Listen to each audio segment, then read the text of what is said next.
What Kennedy came to fear, especially when he became president, was not his own death, but the death of humanity by nuclear war.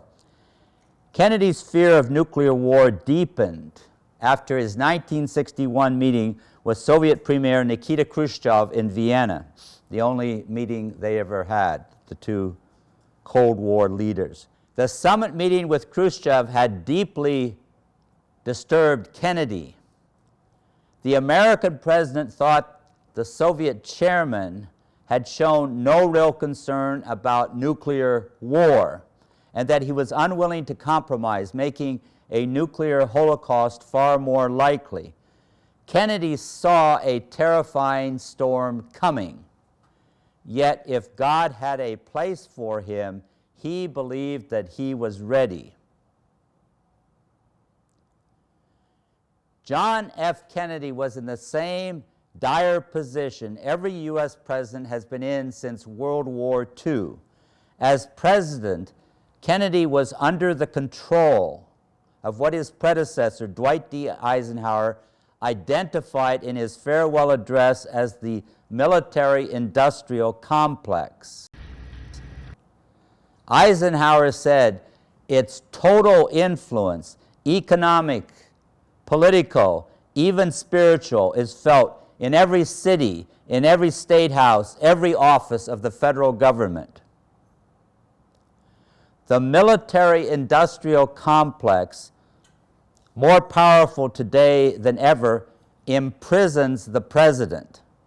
A president is always accompanied by a military attaché bearing a nuclear code that can incinerate the earth.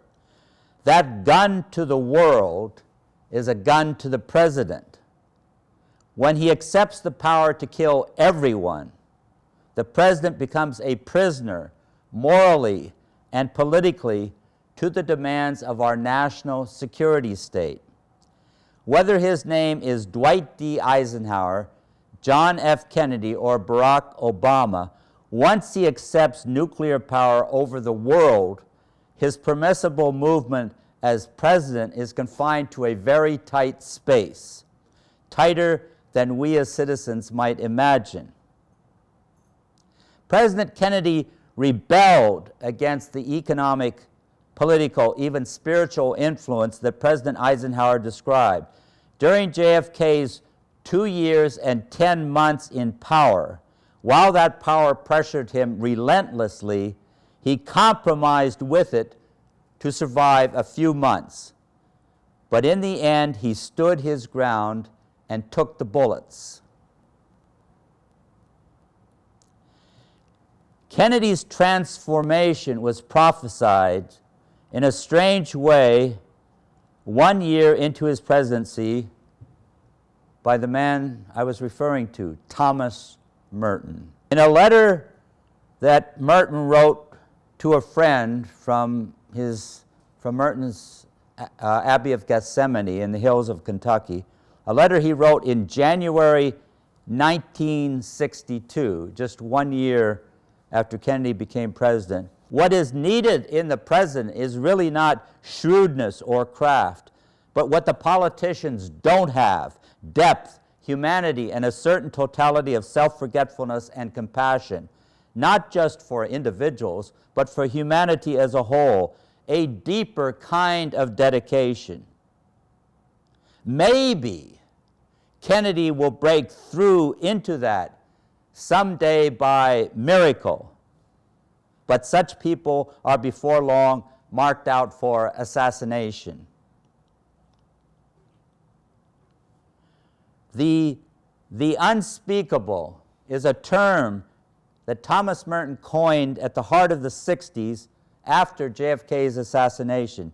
In the midst of the escalating Vietnam War, the nuclear arms race, and the further assassinations of Malcolm X, Martin Luther King, and Robert Kennedy.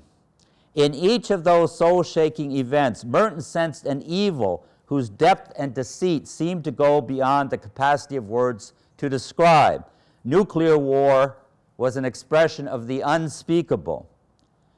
Thomas Merton saw that if Kennedy became what he needed to be, he would be marked out for assassination. How clearly did Kennedy see the dangers to himself if he met the coming storm faithfully? JFK was asked one day by friends what he thought of 7 Days in May, a best-selling novel that described a military takeover in the United States. He hadn't read the book. He read it very quickly overnight, then came back, met with him the next day, and he replied to the question about this possibility of a military takeover. If the country had a young president and he had a Bay of Pigs incident, there would be a certain uneasiness. The military would criticize him behind his back. Then if there were a second Bay of Pigs incident, the reaction of the country would be, is he too young and inexperienced? The military would almost feel that it was their patriotic obligation to stand ready to preserve the integrity of the nation. I think the signing of a nuclear disarmament pact with the Soviet Union is at best an act of naivete, and at worst an unsupportable negligence. And only God knows just what segment of democracy they would be defending if they overthrew the elected establishment. Then he waited until his listeners absorbed his meaning, and he concluded with an old Navy phrase, but it won't happen on my watch. As we know, the young President John Kennedy did have a Bay of Pigs in the first spring of his short presidency. The CIA lied to Kennedy about the political and the geographic conditions that were the premises of his approval of the agency's Cuban exile brigade landing at the Bay of Pigs. He realized afterwards he had been set up. He had to either send U.S. combat troops into Cuba to supersede the CIA's feudal exile brigade, as he said in advance he would never do, or he had to accept a huge defeat for not doing that. After the revealing CIA documents were declassified, which showed how they had lied to Kennedy, the way National Public Radio commentator Daniel Shore put it was, in effect, President Kennedy was the target of a CIA covert operation that collapsed when the invasion collapsed. JFK swallowed defeat. He said, I'll take the loss. I am not going to commit U.S. troops. I said I wouldn't, and I won't. And then, after it was all over, he said, in recognition of the trap made by the Central Intelligence Agency on himself, he said, I want to splinter the CIA in 1,000 pieces and scatter it to the winds.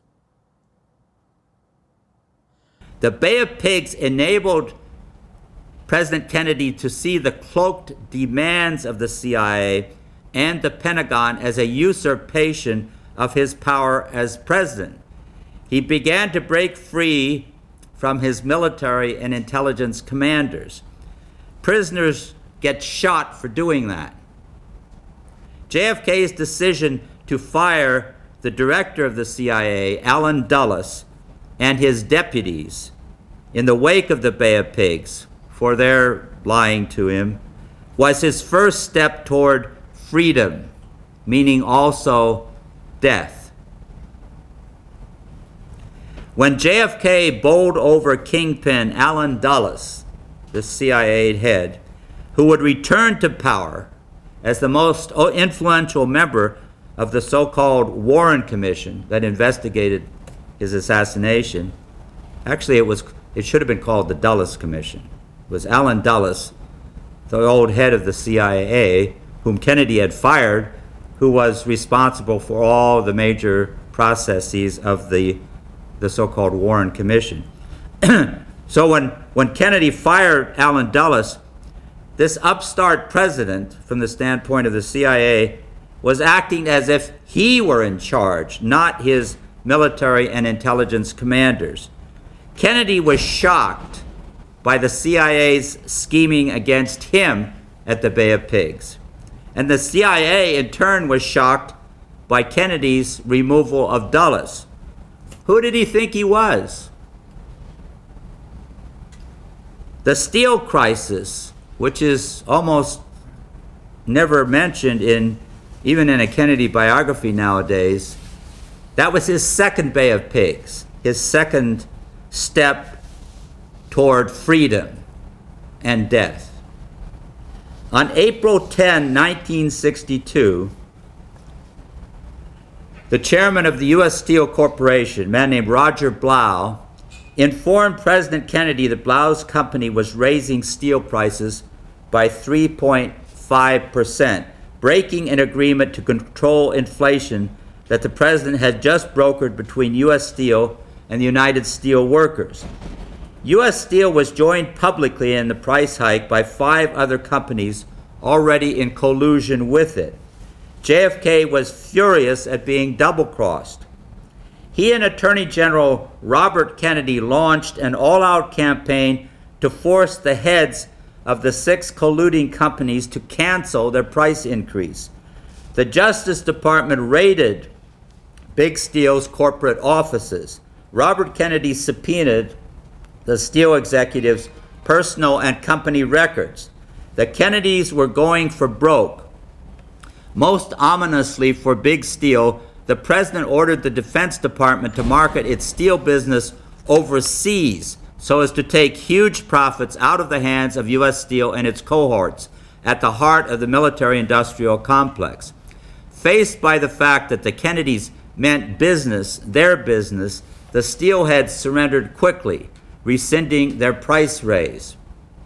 However, they accomplished a more sinister purpose. A Fortune magazine editorial stated, with an insider's knowledge, that U.S. Steel's decision to raise prices, made by a board of directors comprised of the financial elite of the country, really of the world, it was designed to present the president with a dilemma. Either accept the price hike and lose credibility, or push back and unite the business world against him, as he did. Fortune publisher Henry Luce, the most powerful media magnate in the world, was behind the editorial. Drawing on Shakespeare's prediction by the soothsayer of Julius Caesar's assassination, "Beware the Ides of March," the Luce editorial's title warned Kennedy of the fate he was tempting by his stand against imperial power. Steal the Ides of April. The powers that be had to be more than a little angry to be threatening the president so boldly. An American parable was in the making. As Kennedy turned heretically toward peace after the Cuban Missile Crisis, the parable of the president and the powers would be played out until it climaxed a year later on a sunny street in Dallas. Then it would be up to us to open our ears and hear. I'm a Catholic worker, as Barry mentioned in his introduction. Among other things, that means I am deeply skeptical of the power of kings and presidents, all of them. But what I also learned from Dorothy Day, the mother of the Catholic worker movement, was a belief in the goodness of every human being. Dorothy had that belief in John Kennedy. She told me pointedly after JFK's death to study his life. I didn't know that she and Kennedy had met. Young Jack Kennedy and his older brother Joe, who would die in World War II, visited the Mott Street Catholic Worker House in Manhattan one day in the summer of 1940. Catholic worker Stanley Wisniewski recalled the incident in an interview with Bill Moyers on his TV show. Wisniewski said about that day, "I remember distinctly how bewildered John Kennedy was by the sight of the poverty and the misery of the place. And then Dorothy came in. She talked to him. Then Dorothy says, 'Come and have supper with us.' And Kennedy looked at her a little startled and says, 'No, come out and have dinner with us instead.' So Dorothy and Joe and John Kennedy, we went out to a little restaurant around the corner. We had a wonderful conversation.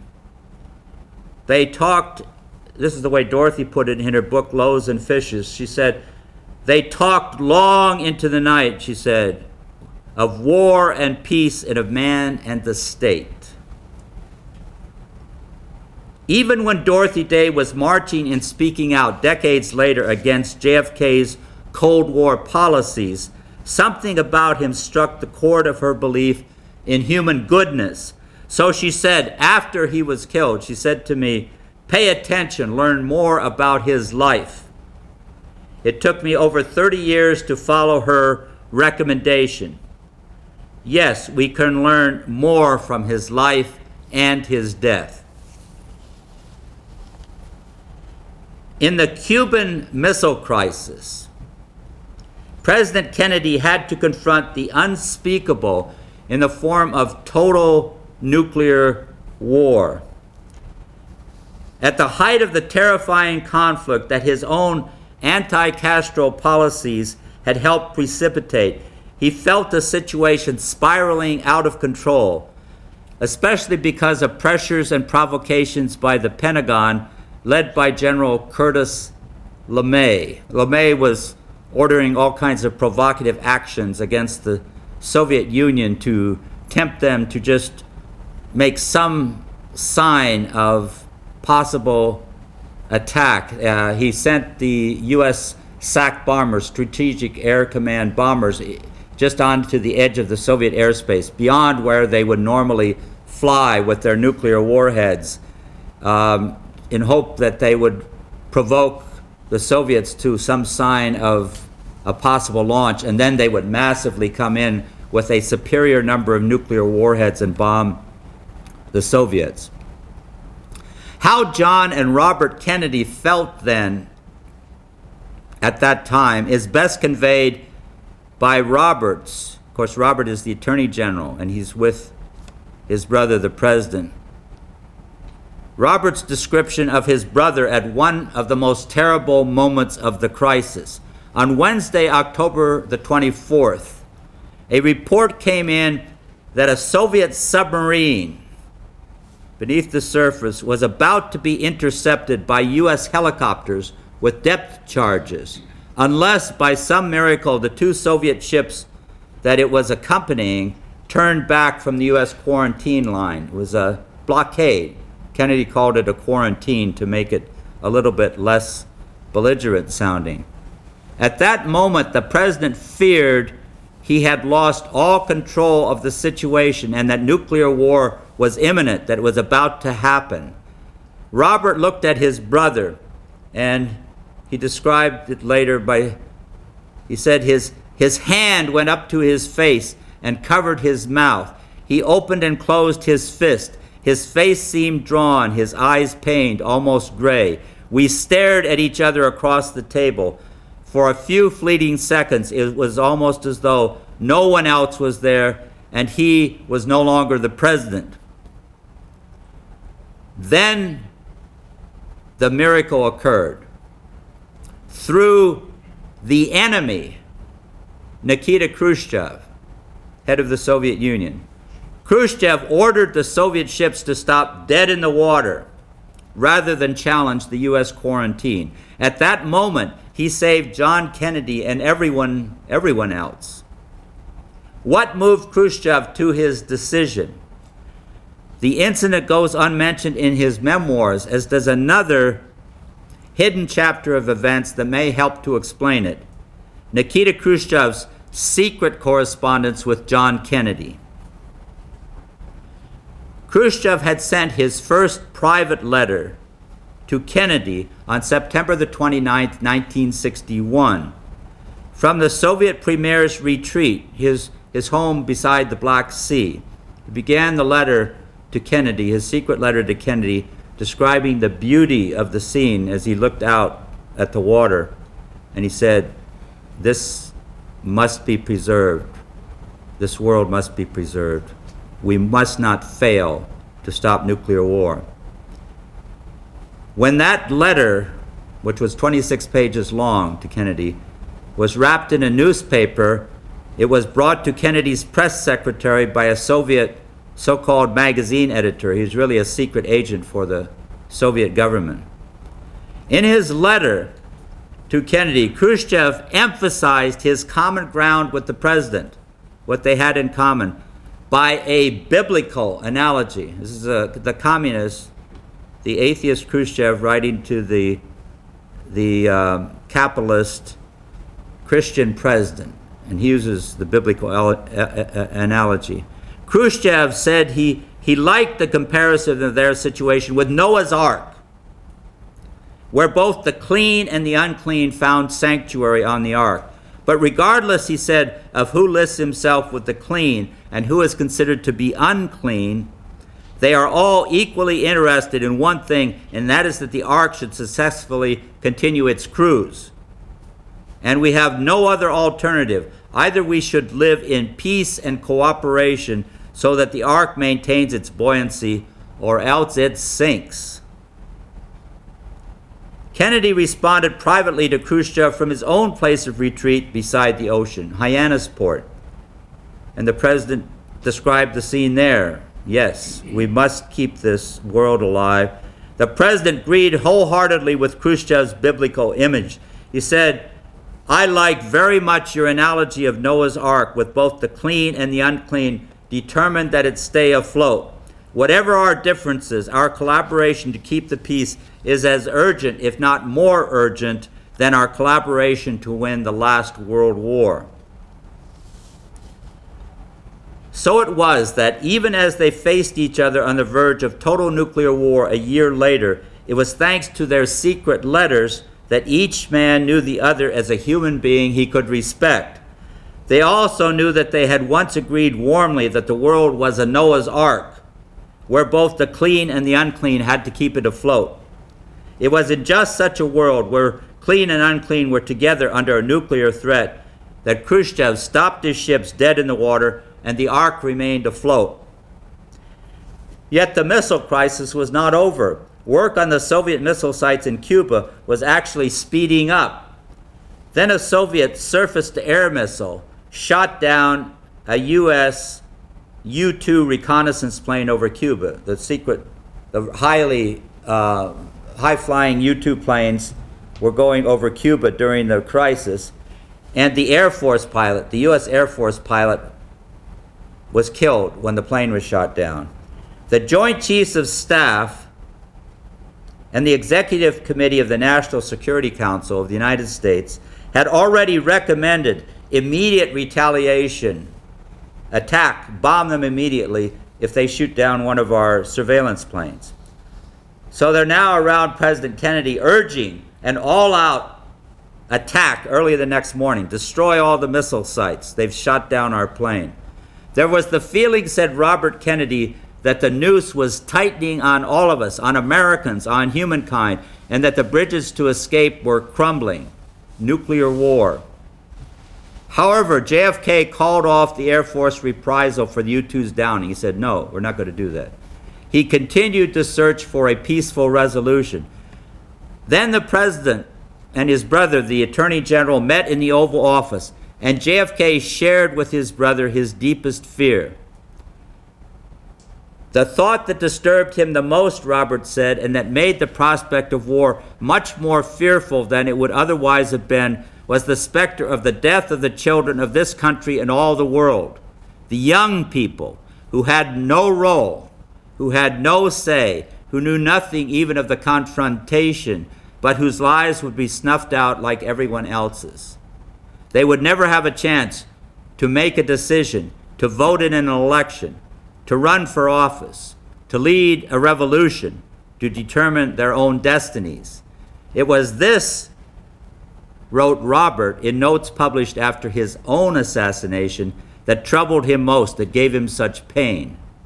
The thought that troubled President Kennedy so much, that gave him such pain, was one of compassion, a compassion toward the children of this world who had no role in a nuclear war and would not survive it. It was a transforming moment in Kennedy's life.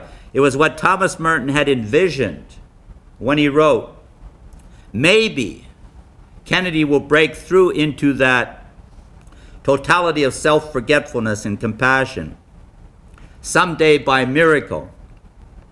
But such people are before long marked out for assassination." When JFK experienced that moment of turning, he made the most crucial decision of his presidency and of his life. He decided that his brother Robert should meet secretly with Soviet Ambassador Anatoly Dobrynin and personally convey the president's great concern, as Robert put it. At a moment when the world was falling into darkness, Kennedy did what his generals and the CIA thought was unforgivable. He not only rejected their pressures for attacking Cuba and the Soviet Union, even worse, the president reached out to the enemy for help. That could be considered treason. His enemy, Nikita Khrushchev, saw it as hope. When Robert Kennedy met with Dobrynin in Washington, he warned the Soviet ambassador that the president was losing control to his generals. He needed the Soviets' help. So it was that when Khrushchev received Kennedy's plea for help in Moscow, he turned to his foreign minister, Andrei Gromyko, and he said, "We have to let Kennedy know that we want to help him." Khrushchev hesitated when he heard himself say, "help." Just when the U.S. president seemed to be at his wit's end, did he, Khrushchev, really want to help his enemy? Yes, he did. He repeated the word help to his foreign minister. He said, "Yes, help. We now have a common cause to save the world from those pushing us toward war." How can we understand that moment? The two most heavily armed leaders in history, on the verge of total nuclear war, suddenly joined hands against those on both sides pressuring them to attack. Khrushchev ordered the immediate withdrawal of his missiles in return for Kennedy's public pledge never to invade Cuba and his secret promise to withdraw U.S. missiles from Turkey, as Kennedy would in fact do. He withdrew his missiles from Turkey a few months later. The two Cold War enemies had turned so that each now had more in common with his opponent than either had with his own generals. Neither John Kennedy nor Nikita Khrushchev was a saint. Each was deeply complicit in policies that brought humankind to the brink of nuclear war. Yet, when they encountered the void, they turned to each other for help. In doing so, they turned humanity toward the hope of a peaceful planet. Kennedy kept walking in that direction, as did Khrushchev. JFK gave his greatest speech on June 10, 1963 at American University. In it, he envisioned an end to the Cold War, saying he was stopping atmospheric testing of nuclear weapons, and we will not be the first to resume. He said he wanted to negotiate a test ban treaty with the Soviets as soon as possible in Moscow, a less hostile context for negotiations with the enemy than the president's own Washington. His long-range goal, he says, was general and complete disarmament, designed to take place by stages, permitting parallel political developments to build the new institutions of peace which would take the place of arms. Khrushchev responded in the same spirit. In an astonishing 6 weeks, the two leaders agreed to the partial nuclear test ban treaty. Kennedy said, however, that getting Senate ratification of that test ban treaty would be almost in the nature of a miracle. The president convened peace activists, business leaders, women's magazine editors, union activists, scientists, and religious leaders in a White House council to organize massive citizen support for the treaty. Their grassroots campaign turned public opinion around. The Senate passed the test ban treaty by a large majority, in September 1963. There are now 2 months left until Kennedy's assassination. Also in September, JFK initiated a secret dialogue with Fidel Castro through U.S. UN diplomat William Atwood to normalize U.S.-Cuban relations. Kennedy's first back-channel representative in that secret dialogue, French reporter Jean Daniel, was actually meeting with Castro on the afternoon of November 22, 1963, when they heard the news of JFK's death, which, as Castro said, changed everything. The U.S.-Cuban dialogue died in Dallas. The new president was not interested. On October 11, 1963, a month to go, JFK had signed National Security Action Memorandum 263.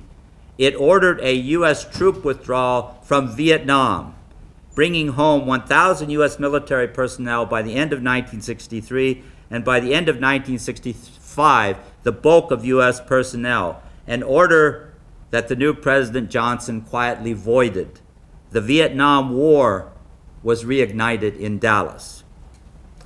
President Kennedy's courageous turn from global war to a strategy of peace provides the why of his assassination. Because he turned toward peace with our enemies, the communists, he found himself at odds with his own national security state.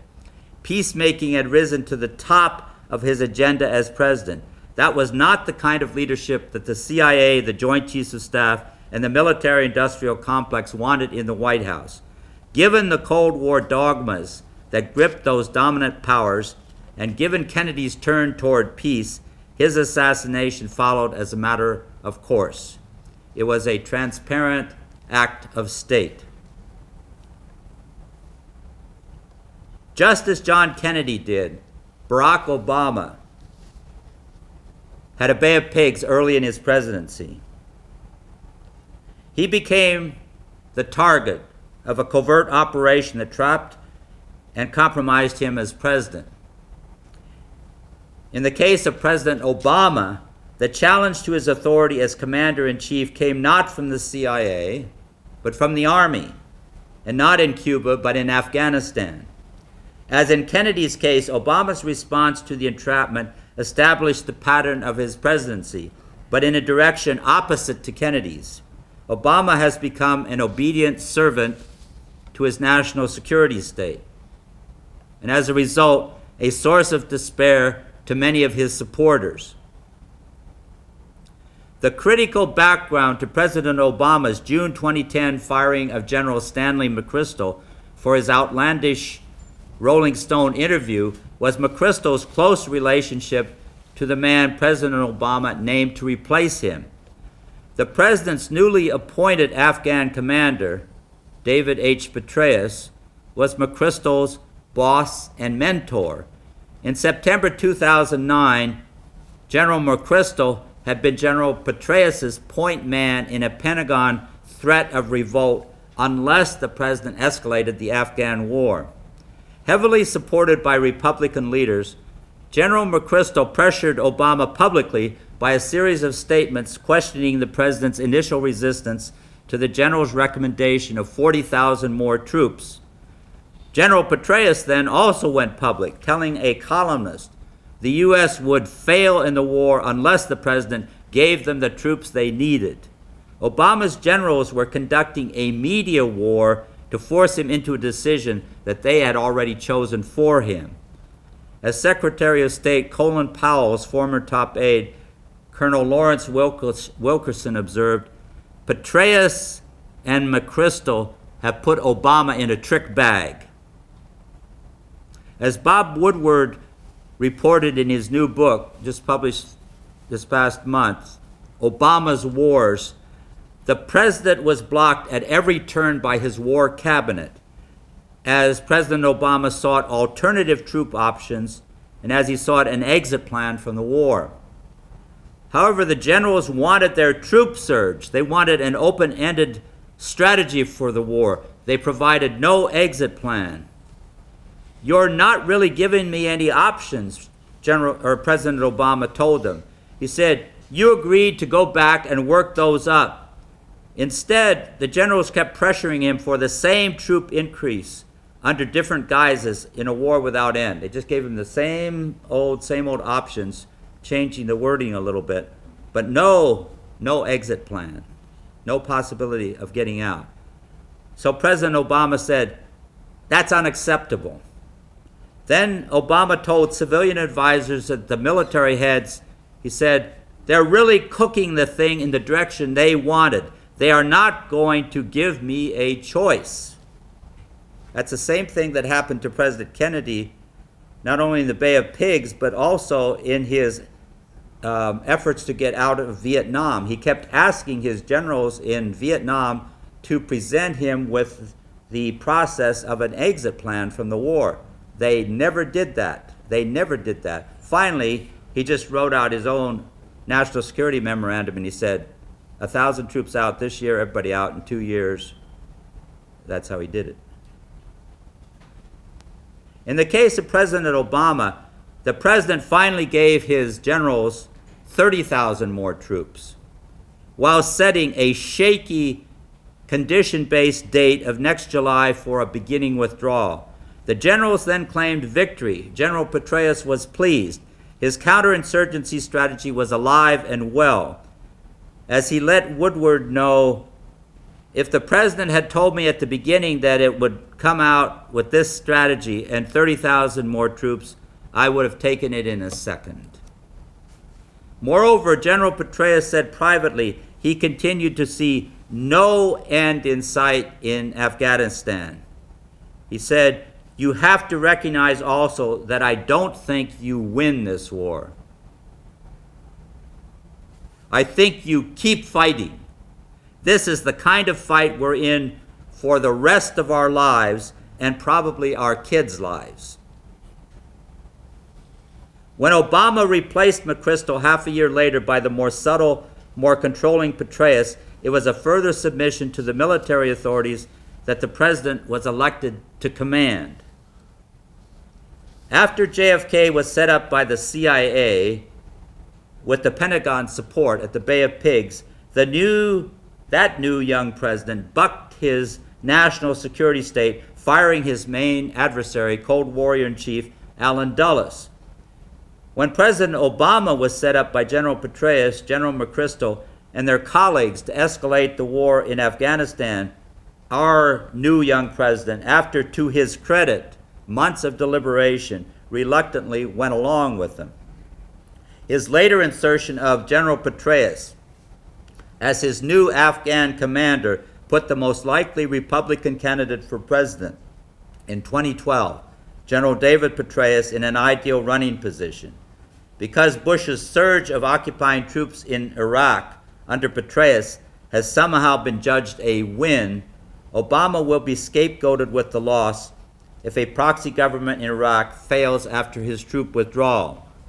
In August, General Petraeus warned, if the U.S. loses, this is just this past August, if the U.S. loses in Afghanistan, there would likely be a bloody civil war followed by a takeover by extremists. He added, if the U.S. succeeds and Afghanistan stabilizes, the country could become the region's new Silk Road with the potential to extract trillions of dollars worth of minerals.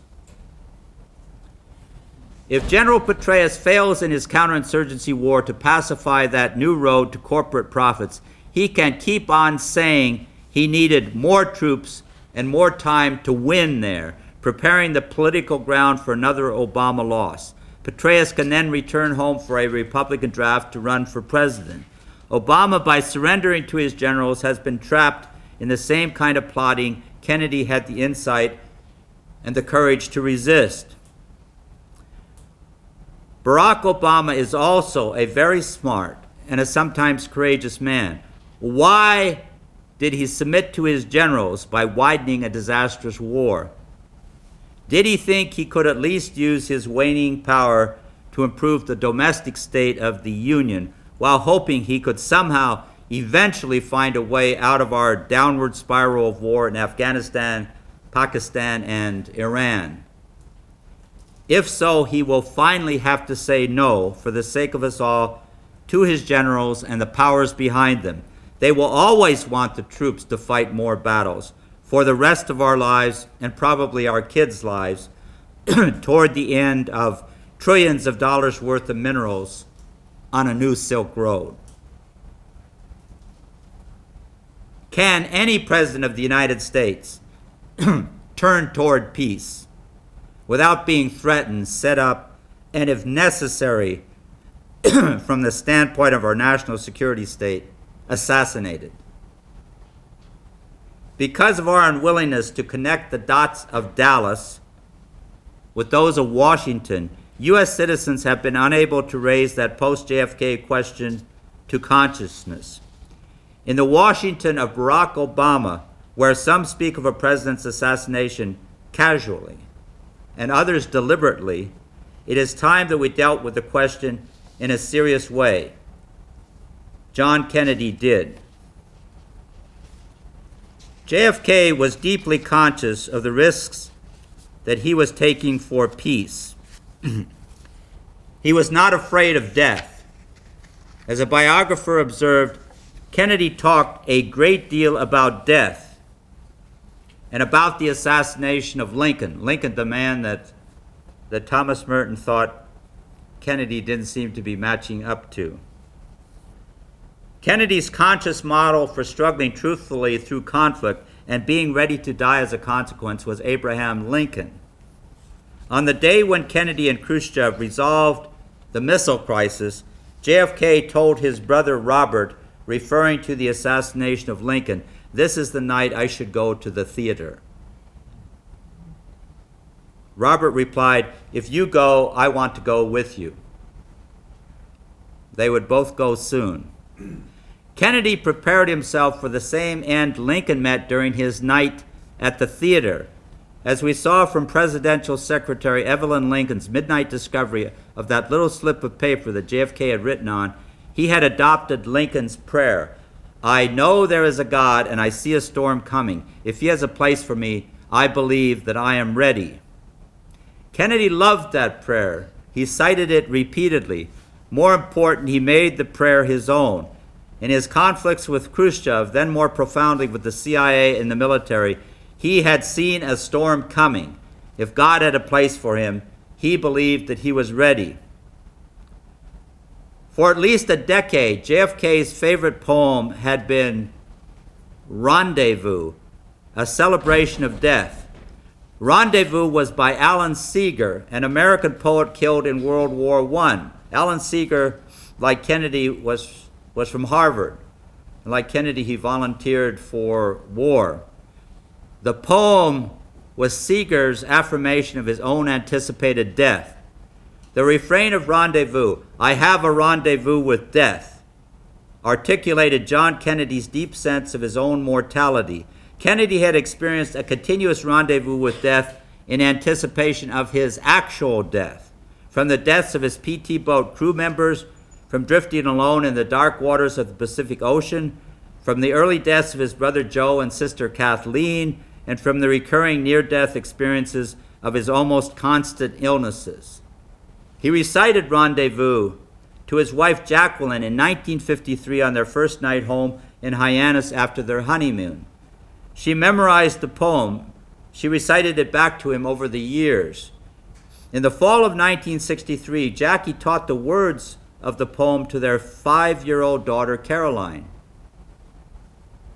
On the morning of October 5, 1963, 6 weeks before the assassination, President Kennedy was meeting with his National Security Council in the White House Rose Garden, a beautiful fall day. So he invited the National Security Council members to seat themselves around him in the White House Rose Garden.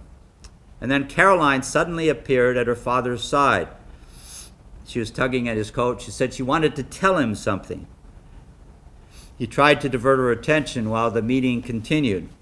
Caroline persisted, kept tugging away, and so the president smiled and he turned his full attention to his daughter, nobody else. And he said, "Go ahead. What is it? What do you want?" While the members of the National Security Council sat and watched, Caroline looked into her father's eyes and said, "I have a rendezvous with death. At some disputed barricade, when spring comes back with rustling shade and apple blossoms fill the air, I have a rendezvous with death. When spring brings back blue days and fair, it may be he shall take my hand and lead me into his dark land, and close my eyes and quench my breath. It may be I shall pass him still. I have a rendezvous with death on some scarred slope of battered hill, when spring comes round again this year and the first meadow flowers appear. God knows 'twere better to be deep, pillowed in silk and scented down, where love throbs out in blissful sleep, pulse nigh to pulse and breath to breath, where hushed awakenings are dear. But I've a rendezvous with death, at midnight in some flaming town, when spring trips north again this year, and I to my pledged word am true, I shall not fail that rendezvous." After Caroline said the poem's final word, rendezvous, Kennedy's national security advisors sat in stunned silence. One of them said later, the bond between father and daughter was so deep, it was as if there was an inner music he was trying to teach her. JFK had heard his own acceptance of death from the lips of his daughter. While surrounded by a National Security Council that opposed his breakthrough to peace, the president once again deepened his pledge not to fail that rendezvous. If God had a place for him, he believed that he was ready.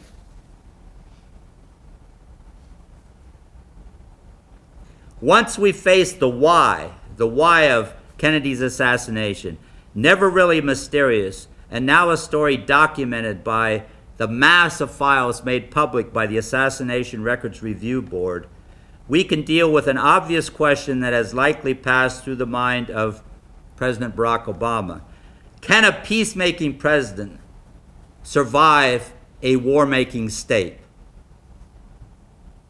A conscientious president's survival and the carrying out of peace initiatives against the grain of his government and corporate power is entwined with the survival of every human being on earth. The president's vulnerability, while he tries to turn a massive Washington warship toward peace and disarmament, is an unspeakable fact of our politics. But the other side of the unspeakable is ourselves. Our sense of despair when we see a president's reluctance to choose what may kill him raises questions about ourselves. Martin Luther King said in his last testament, a little book published after his death called Trumpet of Conscience, can a nonviolent direct action movement find application on the international level to confront economic and political problems? I believe it can. It is clear to me that the next stage of the movement is to become international. King envisioned an international movement of massive nonviolent civil disobedience, bringing the business of London, Paris, Washington, and Ottawa to a halt until such centers of autocracy addressed the real questions of democracy. He said we needed to shut down our marketplaces by nonviolent action until business as usual was opened up to the needs of us all, beginning with the poorest, most exploited people on earth. The way our greatest prophet addressed the military-industrial complex was to think and act beyond it. That is why he planned the Poor People's Campaign for Washington. He was initiating it in Memphis in April 1968, supporting the sanitation workers' strike there when he was shot to death. He wanted all those who had nothing to lose to come together in D.C. that spring and summer, however long it would take, to shut down the government by nonviolent resistance until it agreed to shut down poverty and war. Martin Luther King was saying that Washington and Wall Street did not have the final say. There was and is a world out there, from the heartland of the USA to the heartbeat of the Congo, from those suffering in Appalachia to those struggling in the Amazon. If we are willing to struggle, suffer, and die together nonviolently, anything is possible for our world. King's global nonviolent vision is waiting to be realized if we are willing to carry it out, paying the price just as he did. Martin King, like the prophets before him, knew the towering powers that overwhelm us when we think small are themselves small time. He reminded us that our Pentagon generals and Wall Street barons are not in ultimate charge of reality any more than we as individuals are. The arc of the universe, he said, bends toward justice. So let's not give up on our brother, Barack Obama, or on ourselves. And let's not give up on our brothers and sisters in the Pentagon and on Wall Street. Nonviolence is the most powerful force in existence. We can all become part of its movement. On the first day of school, September the 8th, 2009, at Wakefield High School, Arlington, Virginia, a ninth grader named Lily asked President Obama, if you could have dinner with anyone, dead or alive, who would it be? The president said his first choice for a dinner companion would be Gandhi. A real hero of mine, he said, because, the president said, if it hadn't been for the nonviolent movement in India, you might not have seen the same nonviolent movement for civil rights here in the United States. Gandhi ended up doing so much and changing the world just by the power of his ethics, by his ability to change how people saw each other and saw themselves. Gandhi was able to help people who thought they had no power realize that they had power, and then help people who had a lot of power realize that if all they're doing is oppressing people, then that's not a really good exercise of power.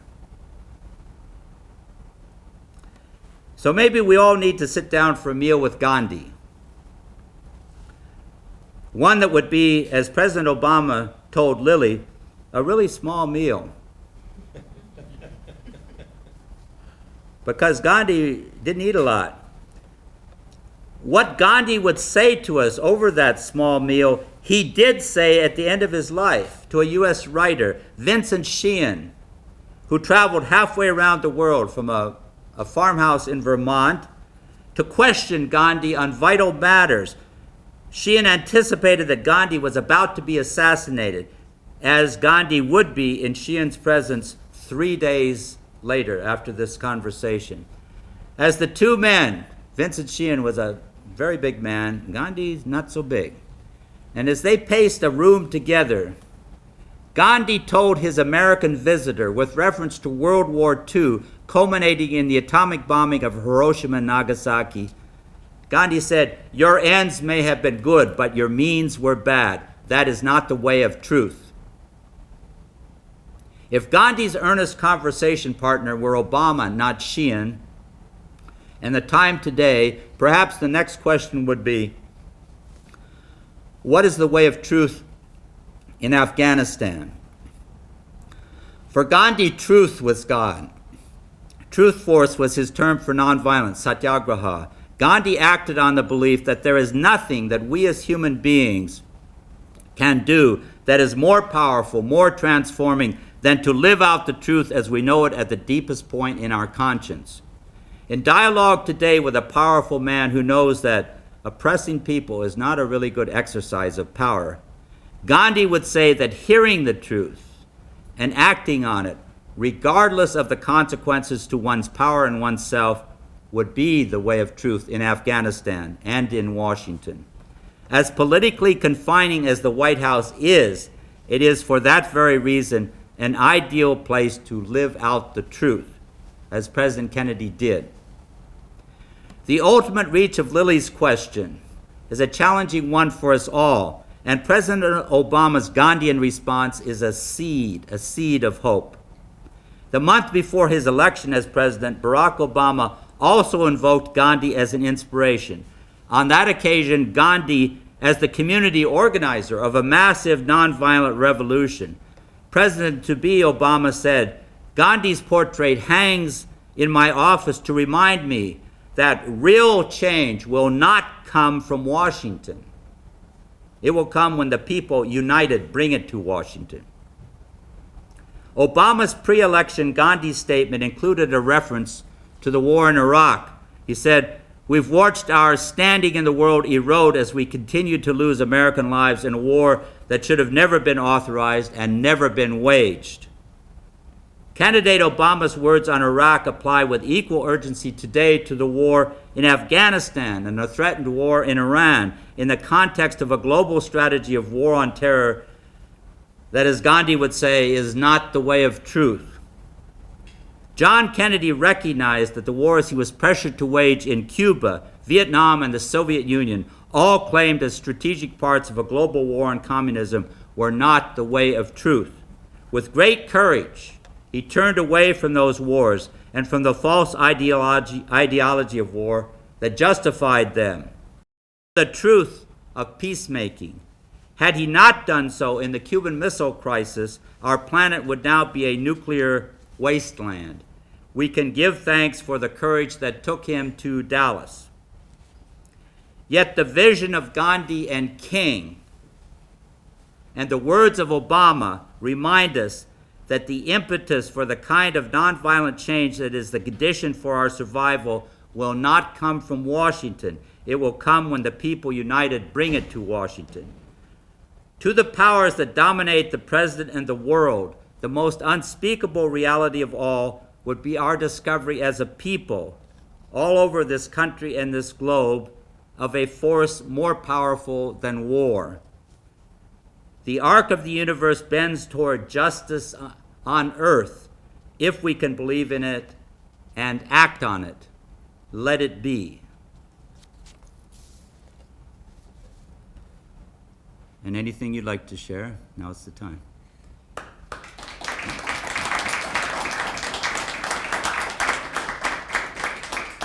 My question for you is this. I remember in the debates before Obama was elected president, he said Iraq was a mistake and we need to concentrate our efforts in Afghanistan. And yet you tried to paint him as being forced into that corner after he became president, but he spoke of moving into that corner before he was. That is true. Yet both the public portrait of what his generals were doing and the one that is painted by Bob Woodward in his book Obama's Wars has Obama very, very reluctant, in fact more than reluctant, to authorize an escalation. I don't think Barack Obama is an unintelligent man. He learns things. He learns things. And whatever he may have thought, or whether it was just an election strategy to win the election, I don't know. He definitely was against the escalation that he was being pressured into last fall, and that during this year he was further pressured into by they're not even allowing him any options. He wanted at least to have an option, and he may still have chosen that, but there was a conflict. That's the basic thing that I was trying to suggest. There was an intense conflict, and it was the same kind of conflict as Kennedy had, and that, for that matter, every president of the United States since World War II has faced exactly the same conflict, and the only one who has resisted it is John F. Kennedy. So Obama was following the prevailing pattern and continues to do so. JFK issued an executive order, 11,110. Mm-hmm. Are you familiar with that? And what I did am. that do? Was it another motive? I didn't do you want to describe that for everybody? You will describe it better than I will because you understand it better than I do. The reason I didn't put it in my book is I never understood it well enough. Go ahead. Well, he directed the Treasury Department Yes.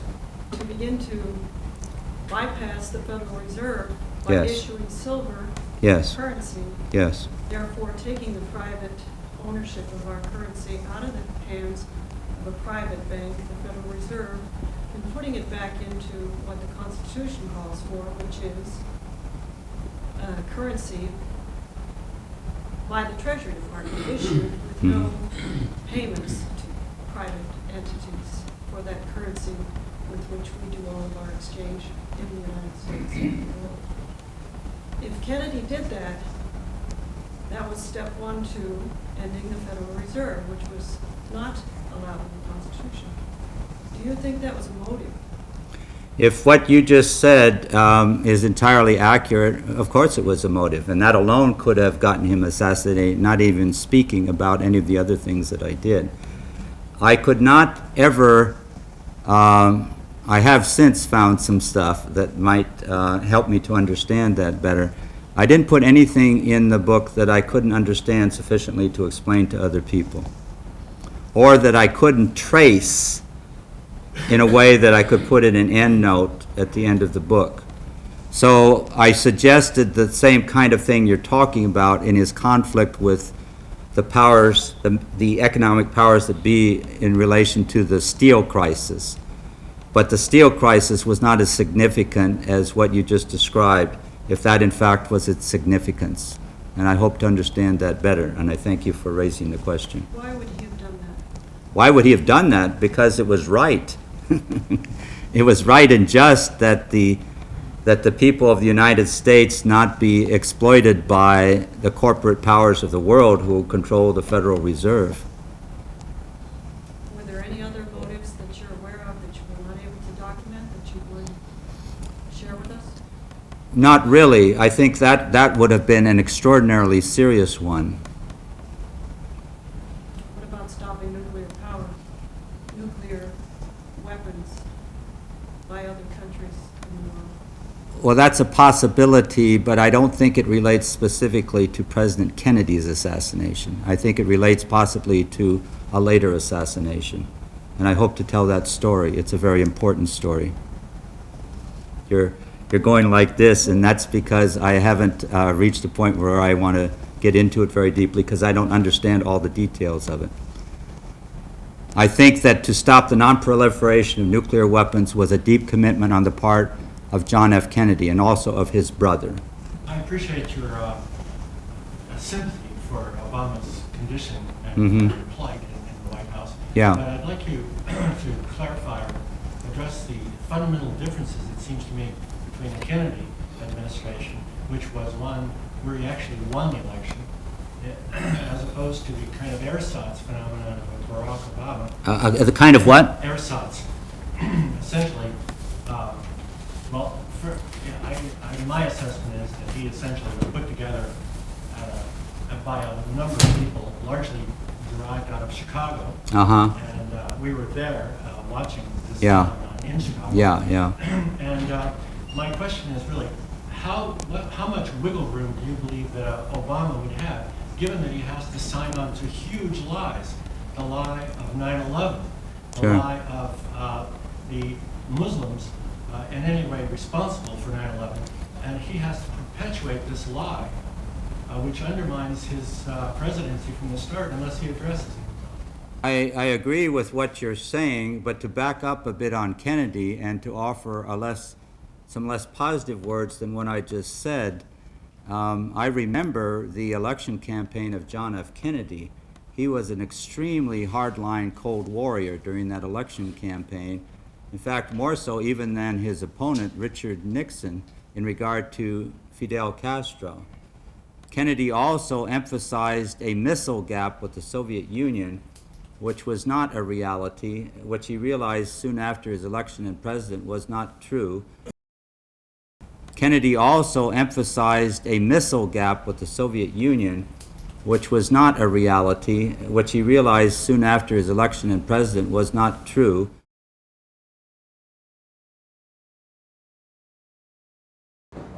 I also want to thank Karen and Roy Harvey, who are doing filming here tonight from Snowshoe Films.